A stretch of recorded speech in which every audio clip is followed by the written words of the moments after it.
نام زندگی پای در خلوت ما از در عادت مگذار. در دل باز چو شد وقت سلام است اینجا.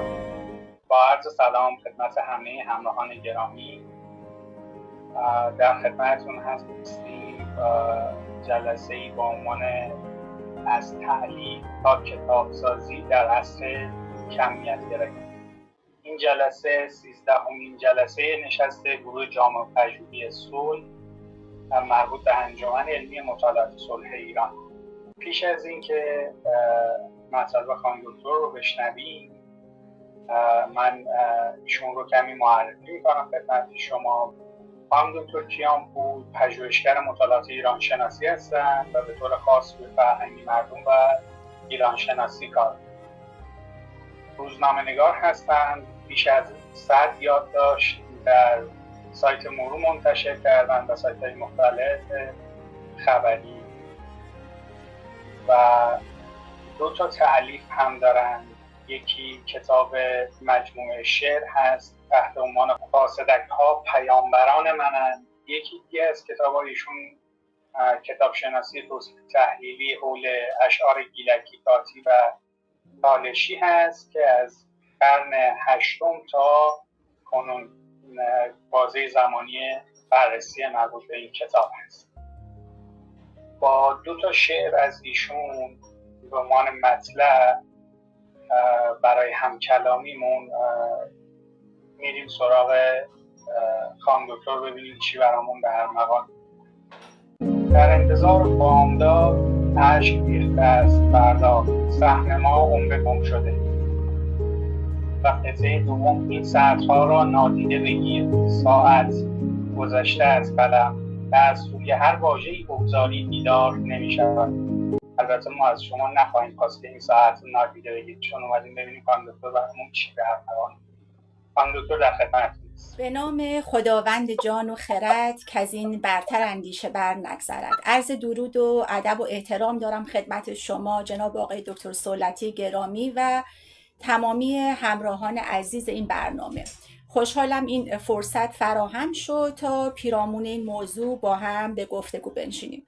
همطور که اول برنامه اشاره فرمودید، موضوع ما از تألیف تا کتابسازی در عصر کمیت‌گرایی هستش.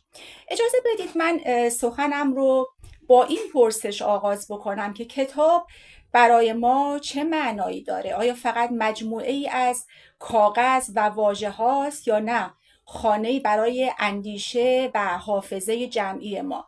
اگر به تاریخ نگاه بکنیم، از نخستین سنگ نوشته ها و لوح‌های گلی گرفته تا نسخه های خطی امروز در موزه ها و کتابخانه ها که مشاهده می کنیم، کتاب همیشه فراتر از یک ابزار انتقال بوده. کتاب در واقع ظرف اندیشه انسان بوده، جایی که تجربه، تفکر و جستجوی حقیقت به شکلی ماندگار در کنار هم ثبت می شده. نیاکان ما وقتی کتاب می نوشتن در واقع به دنبال شهرت نبودن، به واقع سالها وقت میگذاشتن، رنج میبردن، با وسواس مینوشتند و بازنگری میکردن تا چیزی خلق بکنن که هم پاسخگوی نیاز زمانه باشه و هم برای نسل‌های آینده ماندگار باشه. به همین دلیل امروز وقتی کتاب‌های تاریخ و ادبیات ماندگار کشورمون رو میبینیم، اونها رو همچنان زنده در واقع ملاحظه میکنیم. اما پرسش اصلی ما اینه که امروز کتاب چه جایگاهی داره؟ آیا همچنان کتاب خانه معنا هست یا نه ویترینی فقط برای نمایش؟ در ابتدای صحبتم اشاره کردم که از نخستین سنگ نوشته ها تا نسخه های خطی کتاب همیشه چیزی بیش از انتقال داده بوده. کتاب اندیشه منظم و تجربه زیسته و جستجوی حقیقت بوده. در ایران هم سنت تألیف همیشه بسیار دیرینه بوده. در واقع ما فقط مصرف کنندگان دانایی نبودیم، ما تولید کننده هم بودیم. به یاد بیاریم شاهنامه فردوسی رو که یکی از ارزشمندترین میراث کشورمونه که در اون به موضوعات مختلفی چون سیاست، علم کشورداری، مسائل اجتماعی، تاریخی و جغرافیایی پرداخته شده. این کتاب حاصل سالها رنج و تلاش و بازنگری حکیم فردوسی بوده. یا تاریخ بیهقی، ابوالفضل بیهقی سالها شاهد حوادث تاریخی بوده و بارها این کتاب رو نوشته و بازنگری کرده تا حاصلش کتابی بشه که امروز نه تنها منبع تاریخی که یک شاهکار ادبیه. همچنین سعدی با کتاب گلستانش و بوستانش و کتاب‌هایی از این دست که ادیبان و فرهیختگان این سرزمین نوشتن، هیچ کدوم برای پر کردن ویترین نبوده به تنهایی، بلکه برای این بوده که انسان رو تربیت بکنه و اندیشه رو به نسل‌های بعد بسپاره. و آثار این بزرگان هنوز زنده است، چون به واقع ریشه در تجربه و تفکر و زیست مؤلف داشته. در واقع اگر بخوایم به این نکته دقیق تر اشاره بکنیم، باید بگیم از گذشته تألیف در سنت ما تلاش برای پاسخ به یک مسئله، یک پرسش بوده. مؤلف سالها درگیر پرسشی بوده و کتاب نتیجه رنج اون برای یافتن به اون پاسخ بوده. به همین دلیل وقتی نسخه های خطی رو و یا کتاب ها رو در موزه ها و کتابخانه های قدیمی میبینیم، میدونیم که هر کدوم از اونها واقعا سالها تحقیق و وسواس و تأمل و حتی رنج و مرارت شخصی نویسنده رو در پشت خودش داره. اما بحث اصلی ما امروز در واقع درباره پدیده کتاب سازیه. ما امروزه با واقعیتی تلخ پیش رو هستیم. در 2 تا 3 دهه اخیر در فضای نشر با پدیده گسترده‌ای روبرو هستیم که بهش میگن کتاب سازی. اما به واقع کتاب سازی اصلاً چیه؟ یعنی چی؟ کتاب سازی همینطور که خیلی از عزیزان همراه میدونن، تولید کتاب‌هایی هستش که نه از دل تجربه برمیاد، نه حاصل پژوهشه و نه دردی رو از جامعه درمان میکنه. بیشتر این آثار مجموعه های پراکنده هستند از اطلاعات اینترنتی، ترجمه های سطحی بدون هیچ انسجامی، بدون ارجاع درستی و گاهی حتی در خیلی تأسف باره که نویسنده هم یک بار متنی که چاپ شده رو نخونده. پدیده کتابسازی به جای خلق اثر جدید میاد آثار پرفروش داخلی و خارجی رو کپی و دستکاری میکنه، بخشهایی رو حذف میکنه، بخشهایی رو اضافه میکنه، با یک ترجمه بیکیفیت و گاهی با نام مترجم جعلی یا مترجمان غیر حرفه‌ای و تازه کار دوباره عرضه میکنه با قیمت پایینتر که به بازار نشر به واقع آسیب میرسونه. خب همه ما به کرات سر به نمایشگاه‌های کتاب زدیم، حالا چه تهران چه نمایشگاه‌های استانی و فصلی. ما در غرفه‌ها با قفسه‌های پر از کتاب‌های رنگارنگ روبرویم که رو جلداشون نوشته مثلا موفقیت در 21 روز، مدیریت نوین در مثلا 5 گام، روانشناسی ثروت فوری، نمیدونم مثلا قانون جذب در 40 و چند روز.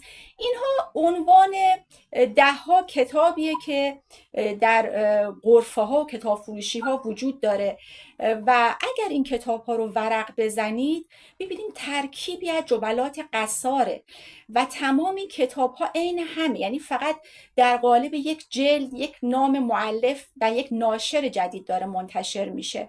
متن‌های شتاب زده و توأم با چاشنی خاطرات مثلا شخصی و نمونه‌های تجربه‌های شاید جعلی نویسنده اون برای افرادی که در این حوزه به دنبال موضوع می‌گردن.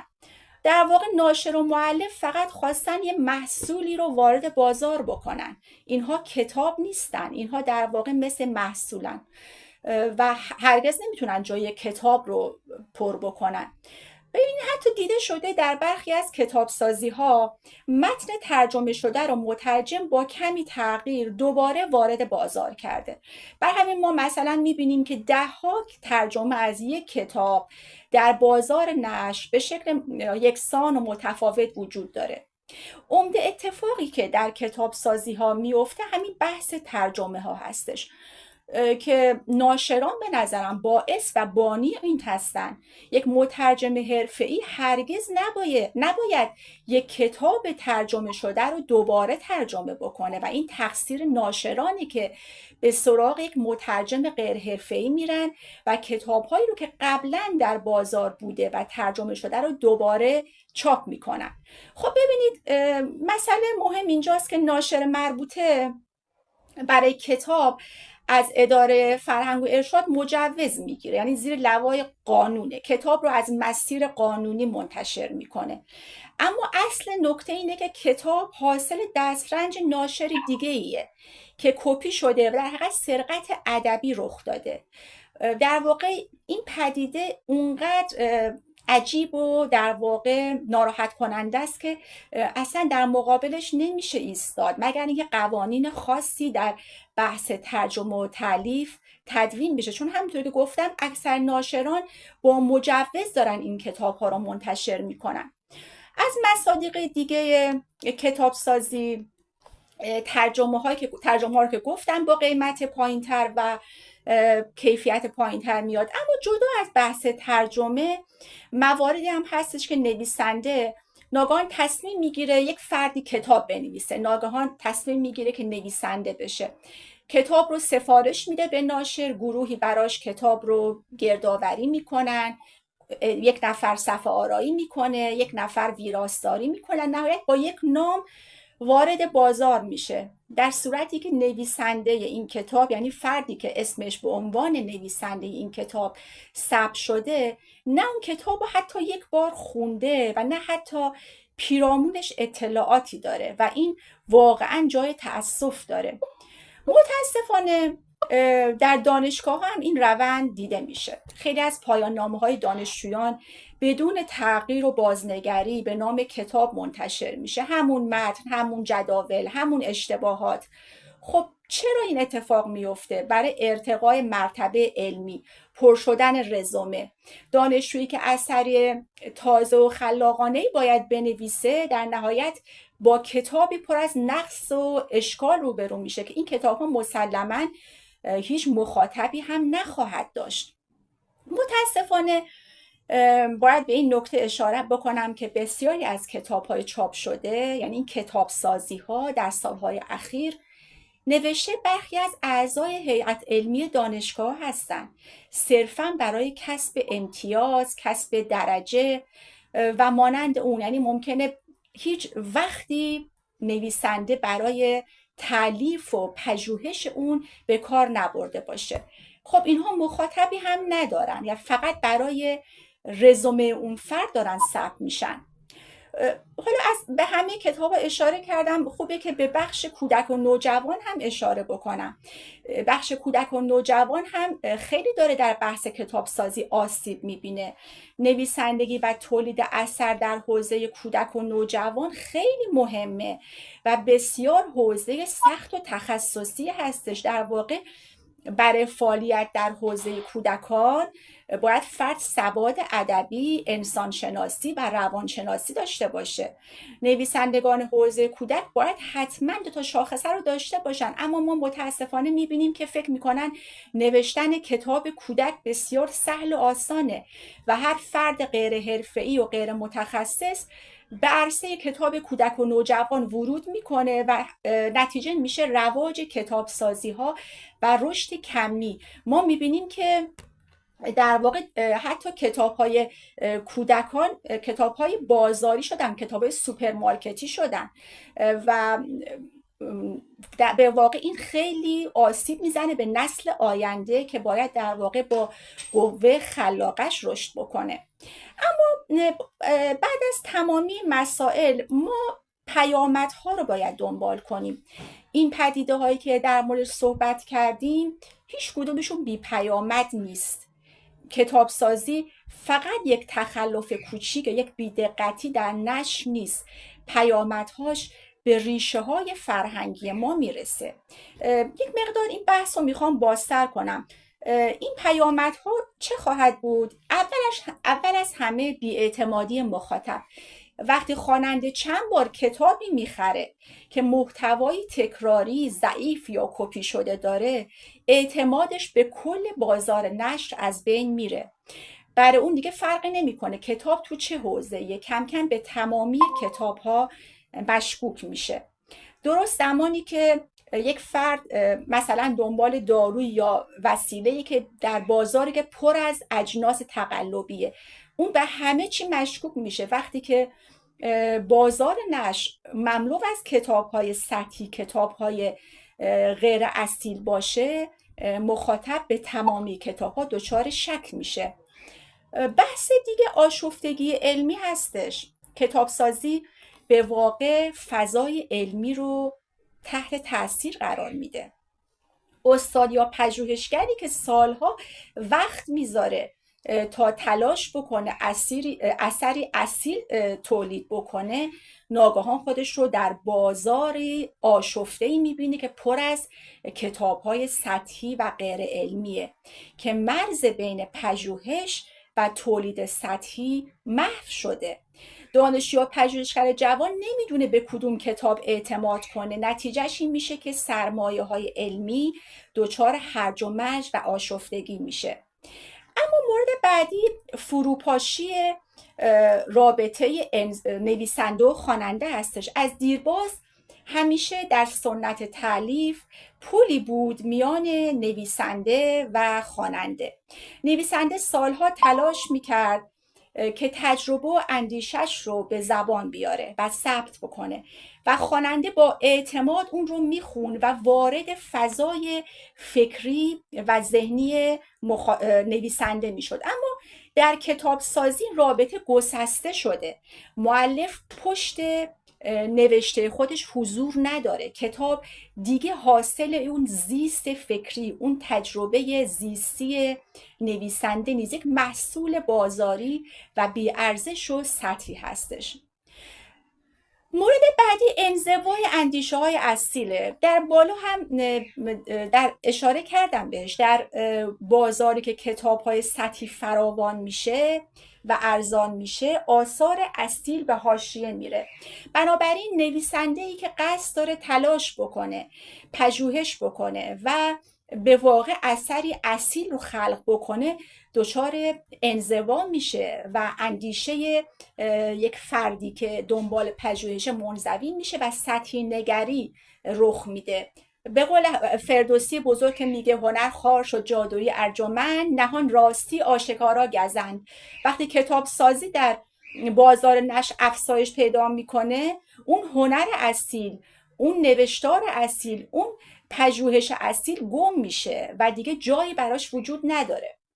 مهمترین موردی که این سالها شاید بهش بی‌توجهی شده، همین انزوای مؤلفان اصیله. کسی که سالها تلاش میکنه و رنج میکشه تا بتونه کتابش رو در واقع به بازار نشر برسه و خیلی اوقات دیده نمیشه. می‌بینیم کتاب‌هایی که سطحیه به واسطه حالا پشتوانه‌ای که حالا نویسنده یا ناشر داشته دیده شده، اما کتاب‌های اصیل گم شده در میان این بازار سرگردانی. اگر بخوام یک مثال ساده بزنیم، کتاب سازی مثل سیل میمونه، با خودش گل و لای میاره و زمین حاصل خیز فرهنگ رو میپوشونه. در چنین وضعی اون گلهای اصیل اندیشه مجال دیده شدن رو از دست میدن. ببینید، ما تا زمانی که بخواد ملاک‌های ما کمی باشه، ما هیچ وقت به نتیجه نمیرسیم. زمانی که میگیم معیار مثلا تخصیص فلان غرفه بر اساس تعداد کتاب‌های ناشر هست، طبیعی که برخی از ناشران به جای نشر کتاب‌های اصیل بیان مثلا کتاب‌های قصه‌های مثنوی رو که 300 تا قصه داره در قالب 300 تا کتاب چاپ کنن. که چرا؟ به خاطر اینکه کمیت در این میان مهم بوده نه کیفیت. برای درک بهتر خطر کتاب سازی، یک مقایسه باید انجام بدیم. به یاد بیاریم که مثلا آثار استاد زرین‌کوب سالها پژوهش و جستجو در منابع آثار مختلف بوده. هنوز بعد از دهه‌ها انتشار مرجع دانشجو و پژوهشگر و علاقمند به تاریخ بهش رجوع میکنه. چرا؟ چون پشت اون کتاب یک ذهن زنده و پرسشگر ایستاده. حالا به کتاب‌های تاریخ نگارانه این روزها نگاه بکنیم. در سالهای اخیر به سرعت در عرض چند ماه نوشته شده. کتاب‌ها همشون گردآوری شدن، هم هیچ کدومشون در واقع منابع دست اول ندارن، منابعشون همه اینترنتیه. نمونه هایی که خیلی هاشون همایشی هن، معمولا در همون سال اول هم ناپدید میشن و نه کسی اونها رو میبینه، نه کسی از اونها یاد میگیره، فقط در واقع میره توی رزومه نویسنده اون فرد که واقعا باز هم میگم بسیار جای تأسف داره. این الگو رو ما در ادبیات هم میتونیم ببینیم. این روزها کتاب‌های شعر و داستان هستش که از هر طرف داره منتشر میشه. در گذشته علاقه‌مندان به شعر و داستان سالها دفترها سیاه میکردن تا بعدها اگر فرصتی فراهم بشه، اگر اون شعرها ارزش چاپ شدن داشته باشه، در یک کتاب منتشر بشه. اما این روزها ما میبینیم که به ازای هر دفتر شعر و داستان یک کتاب منتشر میشه. فردی که از فرد میپرسی از کی شعر رو شروع کردی، از کی داستان نویسی، من 5 تا کتاب شعر دارم، من 4 تا کتاب داستان دارم. چون دقیقا همون چیزهایی رو که مینویسه رو چاپ میکنه. یعنی الان شده دفتر، شده کتاب. یعنی ما به ازای هر دفتری که در گذشته پر میکردیم، در کمد کتابخانه میگذاشیم، الان فرد به ازای اونها کتاب منتشر میکنه و این واقعا کتاب رو زیر سوال میبره. شاعر و نویسنده امروز بر این گمانه که هرچه مینویسه باید در قالب کتاب منتشر کنه. واقعا چرا اینقدر جایگاه تالیف کتاب پایین اومده؟ این روزها چاپ کتاب به اندازه لیوان آب خوردن سهل و آسان شده. اگر بخواد کتاب سازی ادامه پیدا بکنه، نسل آینده به میراث فکری دسترسی نخواهد داشت. تصور کنید نسل آینده، فرزندان ما، نوادگان ما، به جای کتاب‌های پرمغز و اصیل با کتابچه‌های سطحی روبرو میشن که فقط برای پر کردن رزومه نویسنده هاشون متولد شدن. خب این یعنی فروپاشی حافظه فرهنگی این سرزمین، اون هم سرزمینی که ید طولایی در نگارش و فرهنگ و ادبیات داره. اما این همه گفتیم، اما چه باید کرد واقعا؟ آیا چاره‌ای داریم؟ ببینید، نخست از همه باید میان تالیف و کتاب سازی ما فرق بگذاریم. باید تعریف کنیم که تالیف اصیل چه معیارهایی داره، ریشه در تجربه داره، انسجام داره، مسئله محور بودن داره، زبان مستقل داره. دوم، ناشران باید مسئولیت پذیر باشن. کتاب فروشی نباید محل کالاهای بیجان و بازاری باشه.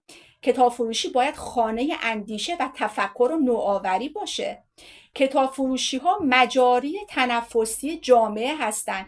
همینجا میخوام یاد کنم از اولین پاتوق فرهنگی کتاب رشت بعد از انقلاب مشروطه، کتاب فروشی طاعتی. این کتاب فروشی محل گردهمایی جوانان دوستدار کتاب و ادبیات بود، محل رفت آمد اندیشمندان، یاران فرهنگ. خیلی از جوانان در اون دوره کتاب‌ها و تازه‌های نشر رو از پیشخوان کتاب فروشی آقای طاعتی دیدند و در واقع باهاش آشنا شدن. اگر اون دوره آقای طاعتی کتاب‌های بازاری رو وارد پیشخوانش میکرد که این همه از اون کتاب فروشی، از اون گردهمایی‌ها نویسنده و فریخته بر نمی اومد. از بحث نمیخوام فاصله بگیرم. سوم، دانشگاه‌ها باید نظام ارتقا رو بازنگری کنن. کتاب نباید تنها ملاک ارتقای شغلی و درجه و نمره باشه. باید کیفیت ها مد نظر قرار بگیره. کیفیت پژوهش مهمه، نه تعداد جلد ها، نه تعداد مقالات، نه تعداد در واقع پژوهش های فرد که به شکل مکتوب در اومده. چهارم هم مخاطبان باید حساس باشن. ببینید خب خوانندگان آگاه که میتونن تشخیص بدن تا حد زیادی، اما جوانان، مخاطبانی که در ابتدای راه هستن دچار سردرگمی میشن در این بازار شلوغ. باید مخاطبان پرسجو کنن که کالای فرهنگی اصیل رو تهیه بکنن. کالای فرهنگی اصیل در واقع شاخصه های خودشو داره. کالاهای تقلبی، کتاب هایی که کتاب سازی و سطحی رو از دور خارج کنن تا نتونه جایگاه خودشو در این بازار پیدا بکنه. اگر بخوام من بحثم رو جمع بندی بکنم، ببینید ما امروز در یک بحران خاموش به سر میبریم، بحران نمایش بدون دانش. کتابسازی ها شده ویترین روشنفکری افراد بدون اندیشه. اگر اجازه بدیم این جریان غالب بشه، زیرساخت‌های علمی و فرهنگی ما آسیب خواهد دید. بازگشت به سنت تألیف به معنای بازگشت به گذشته نیست، یعنی بازسازی رابطه معنادار انسان با دانایی. ما باید میان نوشتن و ساختن تفاوت بذاریم، میان کسی که می نویسه تا بفهمه با کسی که می سازه تا دیده بشه. در جهانی که هر روز ما با کوهی از اطلاعات روبرو هستیم، رسالت فرهنگ ورزان و دغدغه‌مندان این هستش که از اصالت نوشتن، از اصالت معنا دفاع بکنن. تایید در واقع تألیف ها نوعی مقاومت در برابر سطحی نگری، مقاومت در برابر کتابسازی های بدون اصالت. امروز ما بیش از هر زمان دیگه‌ای به این مقاومت نیاز داریم. من با یک جمله سخنم رو تموم می کنم. کتاب اگر خانه معنا نباشد، هیچ خانه‌ای برای اندیشه باقی نخواهد ماند. سپاسگزارم از این که با من همراه بودید و امیدوارم که تونسته باشم به این مقوله مهم به درستی اشاره کرده باشم.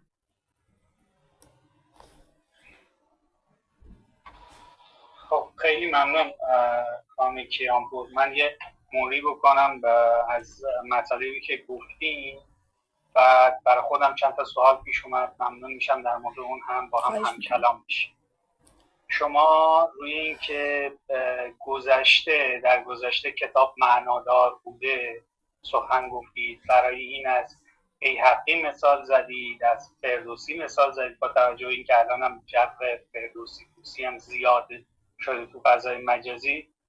اینم خودش نکته‌ایه. بعد کتاب تلاش برای پاسخ به یک پرسش زیسته بوده از نظر شما در گذشته و گفتید که کتاب سازی به بازار نشر آسیب میزنه. خب مطالبی که ارائه کردید برای من قابل درکه، اما وقتی پیوندش میزنیم با گذشته، این اون جاهاییه که برای من سوال برانگیزه. یعنی وقتی میگیم که قبلا کتاب در گذشته حاصل تجربه زیسته و به قول شما محل سالها رنج و معنا بوده، من یه لیستی از کتاب‌ها رو داشتم همینجوری نگاه می‌کردم از روی عنوان مطلبی که احتمالاً مطلبی که ارائه میدید برای خودم رفتم یه سری کتاب‌ها رو نگاه کردم. این زیست گذشته‌ای که نگاه می‌کنیم که حضرت عالی می‌فرمایید، مثلا همین فردوسی، اگه بعداً ما دوباره من برعکس شما مواجه نشم با کسایی که فردوسی رو دوست ندارن، خود این معنایی که میگی تقدیم چی کسی شد؟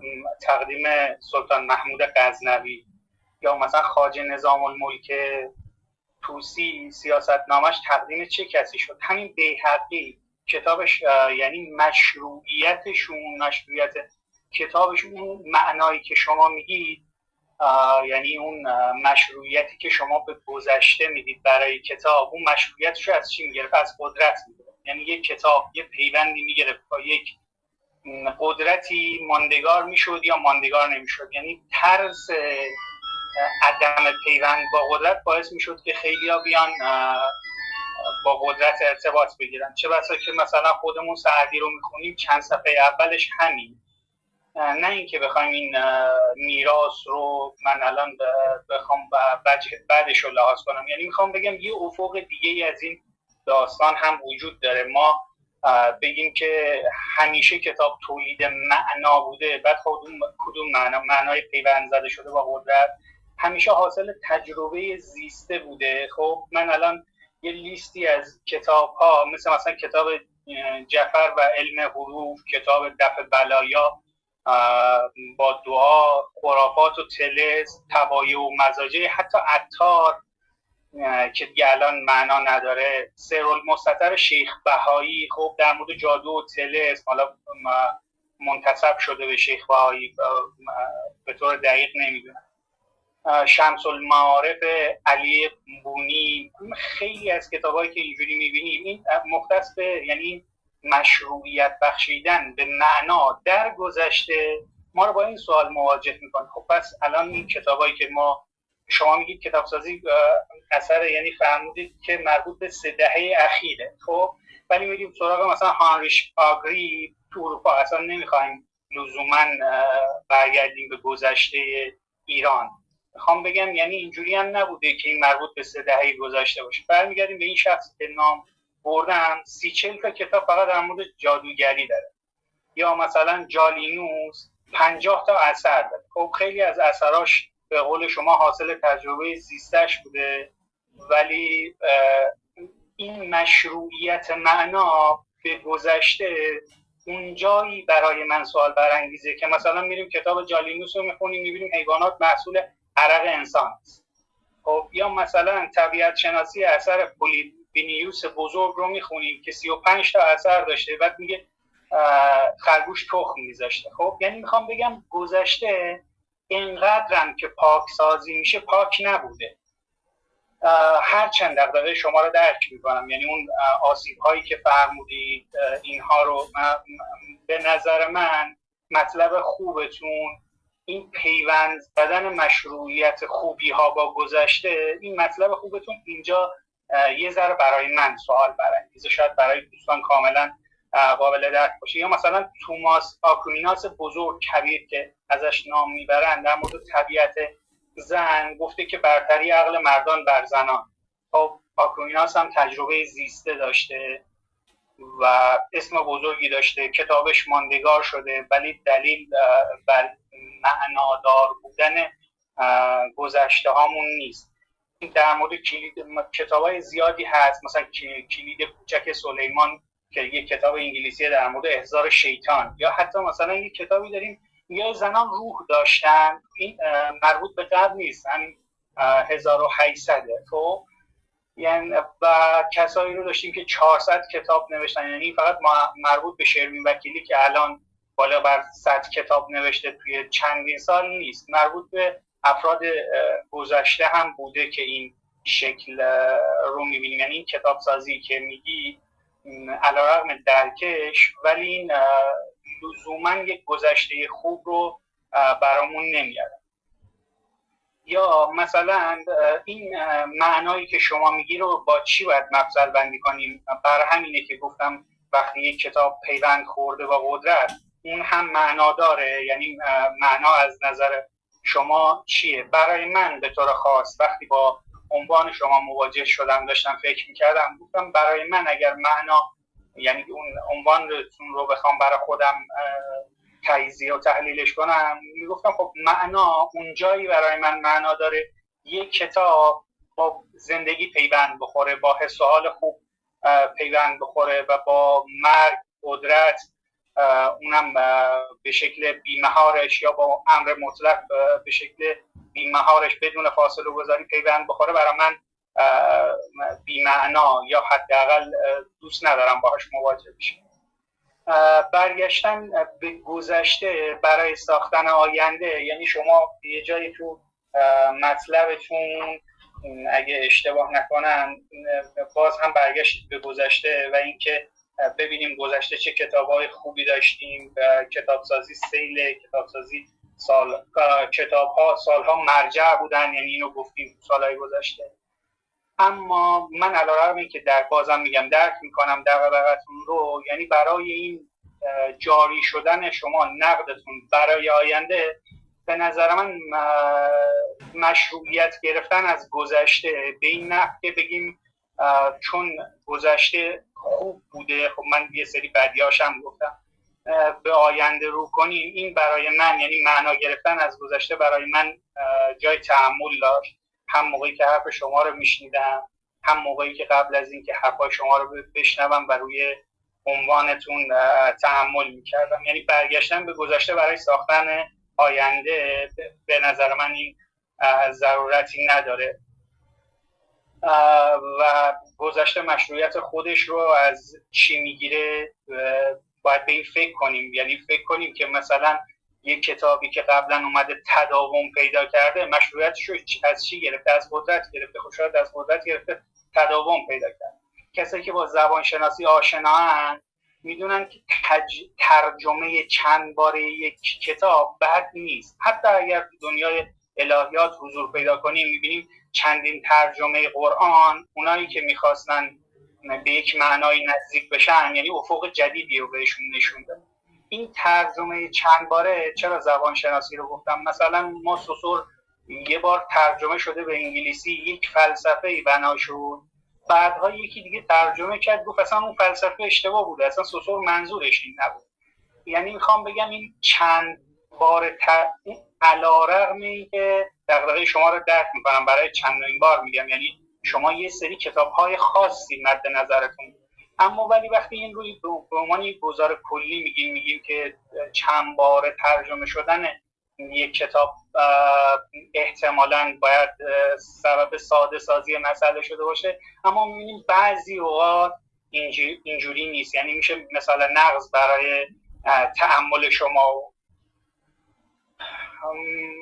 دیگه از نکاتی که در مورد این مطلبی که باهاتون یعنی در موردش فکر کردم، مثلا یه نمونهش کتاب شفای ملا صدرا که باز هم اونجا هم عقل رو در مقایسه با مرد، حداقل به روایت برخی، نمیگم به روایت لزوما من چون کاملا با ملا صدرا آشنا نیستم، به روایت برخی از اساتید اونجا عقل زن رو در مقایسه با مرد کمتر میگم. یعنی این توی این کاراتون این مشروعیت گرفتن از گذشته لازم نبود، رزومه سازی لازم نبود که حداقل برای من اینجوری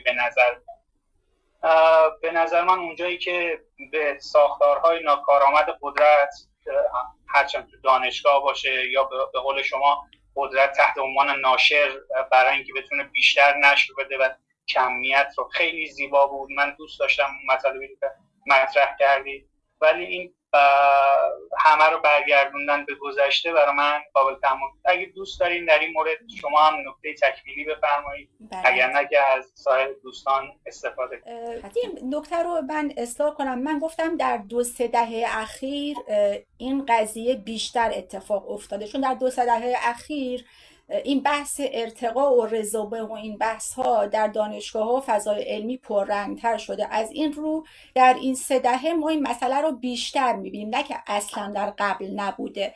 در بحث مشروعیت بخشن به گذشته، من خیلی از این کتابایی که نام بردید، خب کتاب‌های ماندگاری، شاید حالا نام نویسندش ماندگار بوده ولی آثار ماندگاری نبوده. اونهایی هم که از قدرت در واقع کمک گرفتن، حالا من نمیخوام نام ببرم مشخصا اون کتاب‌ها رو، اما بخش‌هایی در اون وجود داشته که تا الان برای مخاطبان در طول این سالها و قرنها هنوز قابل در واقع درک بوده، با اهمیت بوده. بنابراین من نمیتونم بگم نگفتم تمامی کتاب هایی که در گذشته منتشر شده همشون به واقع یک کتاب بوده و اینها و الان ما کتاب سازی، اون موقع هم 100% کتاب سازی بوده، چون خب خیلی ها شما نام در بحث تاریخ و ادبیات هم ما بسیار از این دست داریم، منتها اونهایی که الان ازشون استفاده میشه منبع دانشگاهی مرجع هستش و ما هنوز بهش استناد میکنیم اونها آثاری هستن که در واقع ماندگار بودن حالا به فضای زیسته. مثلا اگر که بیهقی در درباره به هر حال غزنوی که بوده اون رو در واقع تجربه زیستش بوده. بنابراین تمامی کتاب ها مشخصا دارای نقص هایی هستن، اما نویسنده که چندین کتاب نوشته یک کتابش فقط ماندگار شده، همین نشون دهنده این هستش که اون کتابش حالا به لحاظ اینکه مخاطب باهاش همراه بوده، مسائلش و محتوای کتاب به مسائل امروز نزدیکتر بوده، ماندگارتر شده. مورد بعدی که اشاره کردید نمیدونم در چه مسئله دیگه. من بیشتر همین مشروعیت گرفتن از گذشته، یعنی شما آنچه را که میخواید برای آینده بسازی، من این مهمترین نکته است برای من.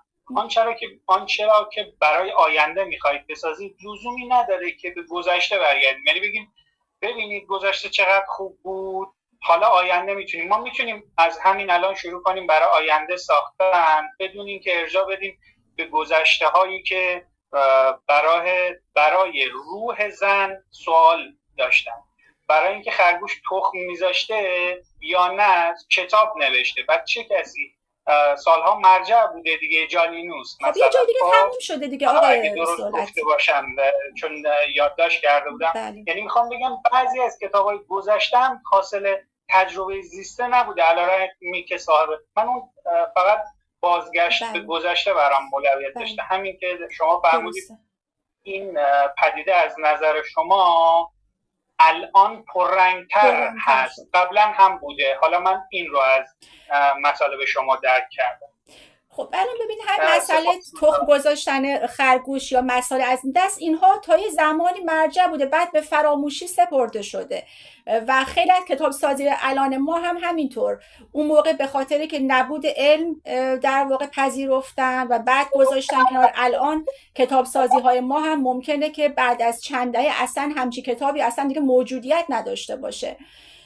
و من از گذشته مثال آوردم چون تو گذشته هم ما آثار بسیار ارزشمند و ماندگاری داشتیم، کتاب هایی که هنوز ما به عنوان مرجع و رفرنس ازش استفاده می کنیم. اما در سالهای اخیر میگم بیشتر بحث این کتاب سازی بحث اشکالاتی هستش در بازار نشر و دانشگاه ها پیش اومد. یعنی فکر میکنم بیشترین کتاب هایی که در بحث دانشگاهی منتشر میشه همشون به خاطر همین قضیه نمره و درجه و ارتقای شغلیه. حالا شعر و داستان که جای خود داره، افراد میخوان برای خودشون یک رزومه ادبی جور کنن و اون هم در جای خودش به هر حال جای بحث داره. سپاسگزارم ازتون خانم کیانپور. میبینیم با اجازهتون از بقیه میپرسیم که آیا سوالی دارن، اگر برای تکمیل شدن این همکلامی مطلبی دارن، پانویسی به تأملات خانم کیانپور دارن بفرمایند، میشنویم و خوشحال میشیم.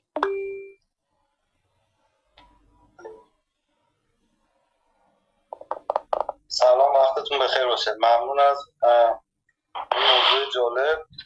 من فقط خواستم چند تا تجربه بگم خدمتتون. این کتاب سازی و اینها رو که در واقع همه دانشگاهی‌ها باش سرکله میزنن. خودم چند روز پیش یک کتابی خوندم، بعد تقریبا هرچی استنادش رو میرفتم چک میکردم غلط بود. بعد ناشرش رو خواستم مثلا بگم که این چه کتابی چاپ کردید. ناشر هم نوشته بود اول کتاب که اگر مشکل محتوایی کتاب دیدید به ما بگید و اینا. رفتم تو سایت ناشره دیدم که نوشته با یک کلیک کتابتون رو چاپ میکنیم. گفتم خب ناشری که با یه دونه کلیک کتاب چاپ میکنه دیگه معلومه که محتوا رو چک نمیکنه. اما خب ما 3 دسته ناشر داریم. یه سری ناشرای دانشگاهی داریم که یه دانشگاه پشت انتشارات هست و محتوا در واقع داوری میشه. یه سری انتشارات داریم که انتشارات بی اعتبار کنندن، مثل همین انتشاراتی که گفتم، و توشون اگه آدم کتابی بده این به رزومش اضافه نمیکنه، یه لکه ننگی رو رزومش میشه. و یه سری انتشارات بینابینی داریم دیگه، مثلا چه میدونم دارالحدیث و دارالعلم و نمیدونم اینا انتشارات دانشگاهی نیستن ولی غیر معتبر هم نیستن، مثلا انتشارات علمی، انتشارات مولا، نمیدونم اینجور چیزا. خلاصه اینکه توی چه انتشاراتی هم آدم چاپ میکنه مهمه. یکی از اساتید اگه اشتباه نکنم دانشگاه آکسفورد واحد امارات بود، استاد تمام بود و ایرانی بود، یه جلسه گذاشته بود برای اینکه مثلا راهنمایی بکنه اینها. یه حرف جالبی زد، گفتش اوایل کارم من دنبال این بودم که کتابم سریعتر منتشر بشه، میدادم انتشاراتی که سریعتر منتشر بکنه. بعد از یه مدت فهمیدم درسته که انتشارات دانشگاهی مثلا ممکن 2-3 سال طول بکشه منتشر بکنن ولی خب اعتبارش خیلی متفاوته. و گفت بعد از یه مدت فهمیدم که نباید این کارو بکنم که کتابمو بدم به یه انتشاراتی که سریع و بدون داوری منتشر میکنن. خلاصه این کارهایی که به مرور داره جلو میره، درسته که کتاب سازی انجام میشه ولی با یه سری شاخصه ها آدم ها میتونن یک برآورد اولیه نسبت به یک کتاب داشته باشن. حالا الان تو غرب که شاخص های مثل ایمپکت فاکتور و چیزای دیگه هستش که با توجه به تعداد ارجاعاتی که به یه اثر میشه میفهمن که اعتبارش بین دانشگاهی‌ها چقدره. توی فارسی هم سعی کردن اینو راه بندازن ولی هنوز راه اندازی نشده کامل. خلاصه یه راههایی برای غلبه بر این کتاب سازی ها دارن سعی میکنن ایجاد بکنن و واقعا موضوعیه که معضل هستش و ممنون از این که این موضوع رو مطرح کردید. عرض دیگه ای ندارم. خواهش میکنم. و آقای احمدی من ممنونم از شما که شنوای حرفای خانم کیانپور بودید و مطالبتون رو با ما در میون گذاشتید. ولی منم یه نکته برای شما دارم، یعنی در هم کلامی با شما برام این داشتم تأمل میکردم رو حرفاتون، این فکر رو کردم خب قبلا چون نفرات پول نداشتن، گره نخورده بودن با قدرت، نمیتونستن کتاب بنویسن، این یه روستایی. اما عصر مدرن این امکان رو به ما داده، حتی آمازون این امکان رو به شما داده که شما میرید دلنوشتت رو منتشر میکنید.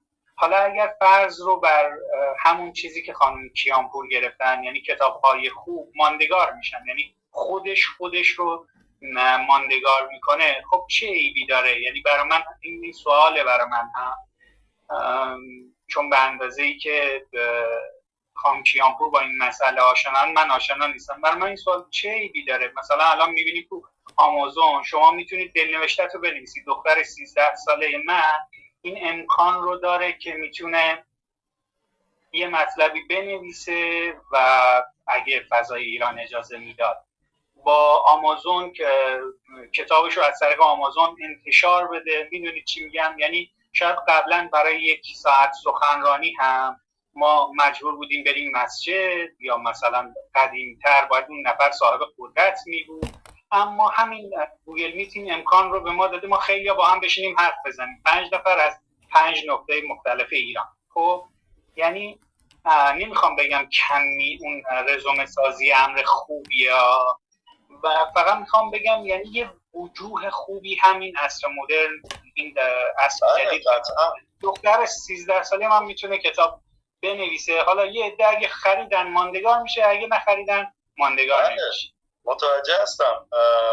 همون موضوع اینه که مثلا اون کتابه، من روی الهیات صلح دارم و کار میکنم، روی رساله دکتری. اون کتابه خیلی خاص بود و مرتبط بود با رساله‌ام و من وقت گذاشتم و تقریبا تمام کتاب رو خوندم، با اینکه خیلی وقتم زیغ بود و مثلا رو دقیقه هم حساس هستم، ولی فکر میکنم 1-2 روز وقت گذاشتم کتاب رو خوندم و خیلی پشیمون شدم از خوندنش. عنوانش عنوان خوبی بود، خیلی مرتبط بود، ولی نه از نظر محتوایی کارم رو انداخت، نه حتی تونستم چیزی از توی سیو کنم به دردم بخوره. آره این خوبه که آدما میتونن خودشون رو بروز بدن، حتی آدم هیچ چیزی هم نداشته باشه، هیچ انتشاراتی هم نخواد پابلیش بکنه، میتونه اصلا یه وبلاگ بزنه و منتشر بکنه. من مخالف این نیستم، نمیگم باید منحصر کرد و اینها، اما خب آفاتی هم داره و سعی کردم آفاتش رو با یه سری شاخصه ها و اینهایی که دارن میذارن، مثلا چون ستاره میذاره هر کسی میخونه مثلا ببینه که مثلا سعی کردم با یه سری شاخصه ها دقیقاً نشون بدن که این اثر چقدر به درد بخور هستش و اینا. عالیه. منم هم مثل شما همین احساس رو بارها داشتم. ممنونم از مطالبی که ارائه دادید. برای دوستان اگر مطلبی ندارن، اگه خانم کیانپور شما اگه برای تکمله کلامتون مطلبی میخواید ارائه بفرمایید در خدمتتون، اگر نه که خداحافظی کنید. یه نکته بود الان سوال شما یادم اومد در مورد ترجمه از کتاب‌هایی که قبلا ترجمه شده. گفتیم گاهی اوقات هم بد نیست.